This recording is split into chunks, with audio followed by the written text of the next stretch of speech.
Max weber समाजशास्त्रातलं एक खूप मोठं नाव.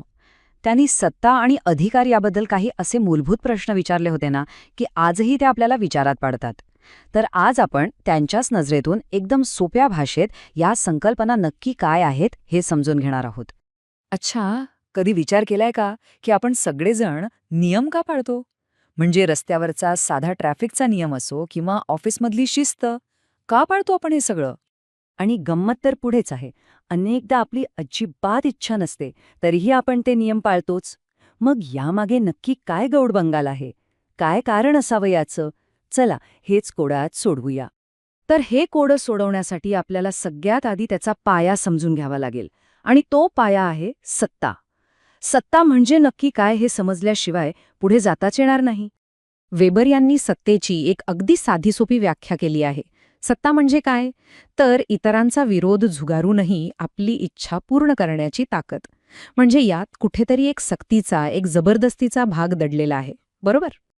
पण वेबर फक्त एवढंच सांगून थांबत नाहीत. ते म्हणतात की सत्ता फक्त राजकारण्यांकडे किंवा सरकारकडेच नसते. अरे, ती तर आपल्या आजूबाजूला सगळीकडे आहे.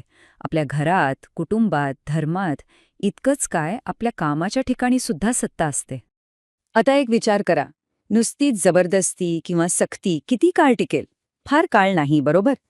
तिला टिकवण्यासाठी, तिला स्थिर करण्यासाठी एका खूप महत्वाच्या गोष्टीची गरज असते. आणि इथूनच तर सत्तेचं रूपांतर अधिकारात व्हायला सुरुवात होते. चला बघूया ते कसं होतं. सत्तेच्या या मोठ्या संकल्पनेतून एक लहान पण महत्वाची संकल्पना बाहेर येते. ती म्हणजे वर्चस्व. वर्चस्व म्हणजे काय? तर एका मर्यादित जागेत वापरली जाणारी सत्ता.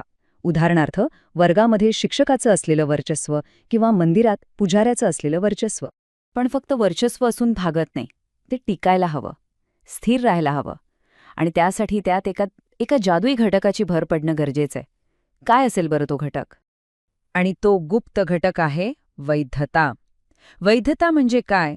तर ज्यांच्यावर वर्चस्व गाजवलं जातंय त्या लोकांची त्याला असलेली संमती, त्यांची स्वीकार्यता.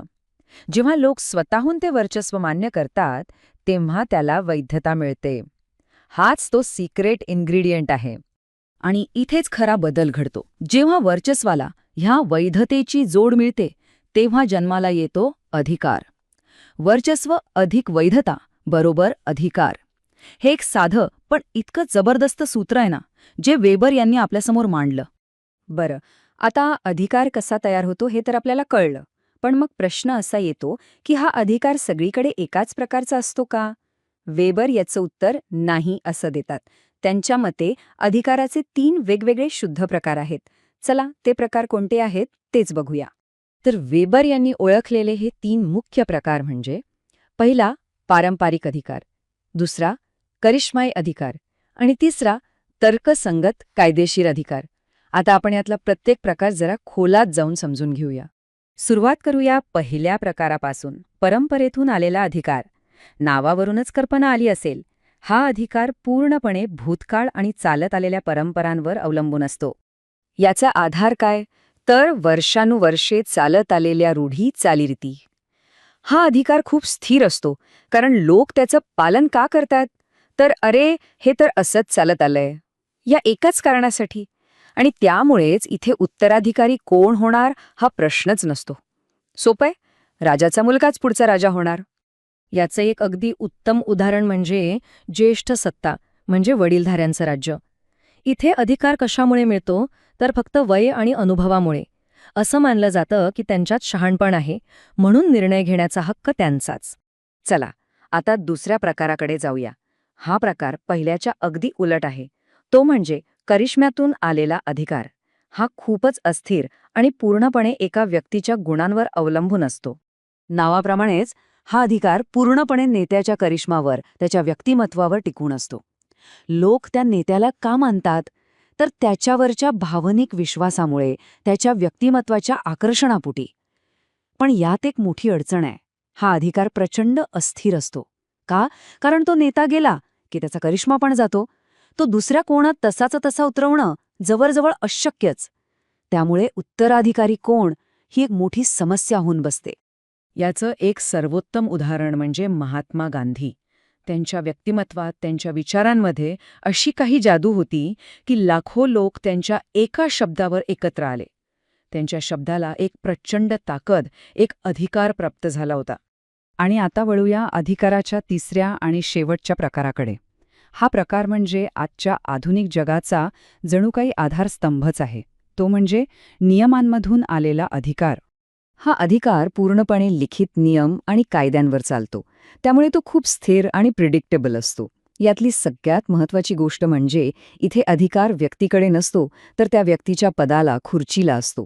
यात तुम्हाला पदश्रेणी दिसेल, कामाची स्पष्ट विभागणी दिसेल आणि निवड गुणवत्तेवर आधारित असेल. हे सगळं कुठे बघायला मिळतं? तर आधुनिक नोकरशाहीमध्ये. विचार करा, एखादा न्यायाधीश, पोलीस अधिकारी किंवा मोठ्या कंपनीचा सीईओ या सगळ्यांना अधिकार कुठून मिळतो? तर कायद्यांनी आणि नियमांनी तयार केलेल्या त्यांच्या पदावरून, त्यांच्या वैयक्तिक करिश्मेमुळे नाही. तर आता ह्या तिघांची तुलना केली तर चित्र एकदम स्पष्ट होतं.